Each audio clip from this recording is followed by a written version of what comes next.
जुमातुल विदा आएगा, तो इसमें मेरी मांग है कि यहाँ से एडमिनिस्ट्रेशन से कि यहाँ पुरअमन रखने के लिए जो ऊपर भी जामा मस्जिद पर जो अभी जिक्र किया गया कि इन्होंने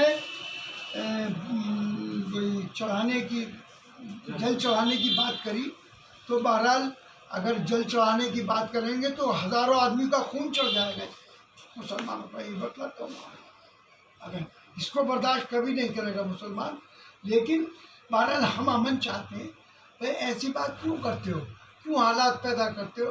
तो मेरी गुजारिश है कि एडमिशन इसमें अलर्ट रहे, और उसके दिन भी जो जुमतुल विदा होगा, जुमे की नमाज होगी, उसमें बहुत आदमी होगा, वहाँ पर माकूल इंतज़ाम होना चाहिए, बिजली पानी का सबका, और ईद के दिन भी माकूल इंतज़ाम हो। ईद एक बहुत पुरअमन और मोहब्बत का त्यौहार है, जो दूसरों को भी मोहब्बत का सबक देता है। तो इसलिए इन हालात में मेरी यही आप इस वक्त एडमिनिस्ट्रेशन से पुरजोर मांग है कि ये इस बात का ध्यान रखें, इसमें गफलत न बरतें। अभी पिछले दिनों में ये 2 वाक़े जो हुए, मस्जिद पर रंग डाला गया और जामा मस्जिद पर जल चढ़ाने की बात की गई, तो देखिए मुसलमानों को हमने बहरहाल समझा बुझाकर बहरहाल कोई हालात बिगड़ने नहीं दिए, और हम किसी भी कीमत पर नहीं चाहते। लेकिन जब हमें मजबूर किया जाएगा तो फिर काबू से बाहर हो जाएगा, तो फिर हालात और ज़्यादा ख़राब होंगे। पार्टी ने एक लेटर जारी किया है, कमेटी बनाई है, तो उसका हेड मेरा नाम भी उसमें 5 आदमियों में।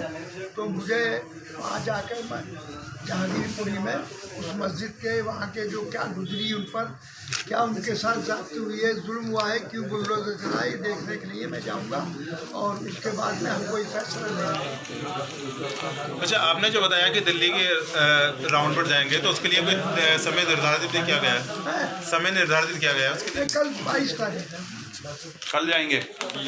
तन के खिलाफ ये माहौल है।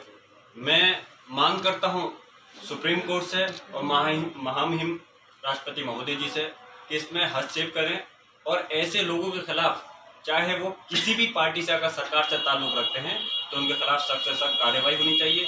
इस देश के अंदर लोकतंत्र है, संविधान है, लेकिन उसकी धज्जियाँ लगातार ये लोग उड़ा रहे हैं। आज जैसे जहांगीरपुरी के अंदर कल जो घटना घटी है, वहाँ पर जो भी दुकानों को और मस्जिद को जो शहीद किया गया, मैं पूछना चाहता हूँ कि इस देश के अंदर कानून है, उसको सज़ा देने का अधिकार न्यायालय का है, सरकार अपने हाथ में कैसे ले सकती है। लेकिन सिर्फ हिटलरशाही डिक्टेटरशिप की तरह से जो अगर चीज़ इनको लगता है उस पर अपना कार्रवाई कर देते हैं, और सज़ा देने का अधिकार भी इनके हाथ में खुद आ गया। तो फिर मैं पूछना चाहता हूँ कि न्यायालयों की क्या ज़रूरत है, जब अगर ये सज़ा भी खुद देने लगेंगे। सुप्रीम कोर्ट ने उस पर रोक लगाई, लेकिन उसके बावजूद भी सुप्रीम कोर्ट के आदेश की इन्होंने अवमानना करी, और उसके बावजूद भी तोड़ फोड़ चलती रही। बहुत समय बाद में जाकर के उसको रोका गया। उत्तर प्रदेश के अंदर आज अगर सरकार भारतीय जनता पार्टी की बनी है, तो इसका मकसद ये नहीं है कि दूसरे लोगों को यहाँ रहने का अधिकार नहीं है।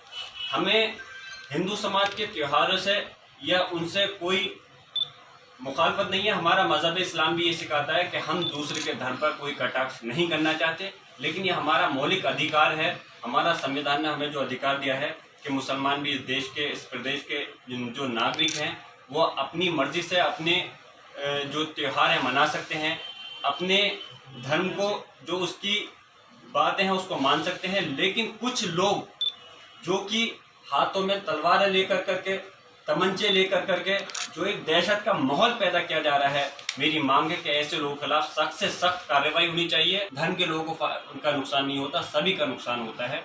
इसलिए जो लोग इस चीज़ को अंजाम दे रहे हैं, इस टाइप की हरकत को कर रहे हैं, उन्हें ये सोचना पड़ेगा कि अगर इस टाइप के अगर काम करोगे तो इस देश के अंदर अगर हम जो संविधान है, हम फिर कोर्ट, चाहे हमें धरना प्रदर्शन का रास्ता तय करना पड़े या कोर्ट की तरफ रुख करना पड़े, हम बर्दाश्त नहीं करेंगे। अब आने वाले समय में मेरी मांग है कि अगर ऐसी कोई घटना, पहले तो मैं प्रशासन से अब ये कहना चाहूँगा, संभल के ज़िले के खास तौर से, कि इस टाइप की जो पुलिस प्रशासन कोई इस टाइप का कदम कोई आदमी नहीं उठा पाए, और अगर कोई कदम उठाता है तो उनके खिलाफ सख्त से सख्त कार्रवाई करें। अगर आप हम बहुत जल्दी ही आपके लिए, आपके शहर, आपके कस्बे में क्या कुछ हुआ है पिछले 5 सालों में, क्या वाकई आपके नगर पालिका के चेयरमैन, नगर पंचायत के चेयरमैन या फिर आपके नगर निगम के मेयर और पार्षदों ने कुछ तस्वीर बदली है या फिर वही ढाक के 3 पात हैं। इन सब पर हम खबरें करने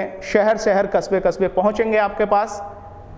तो अगर आपके पास आपकी गली मोहल्ले की कुछ तस्वीरें हैं जहां गंदगी का अंबार है या फिर क्या वाकई कुछ विकास कार्य हुए, अगर आप भेजना चाहते हैं तो हमारा जो नीचे व्हाट्सएप नंबर डिस्प्ले पे आ रहा है, आप इस पर व्हाट्सएप कर सकते हैं।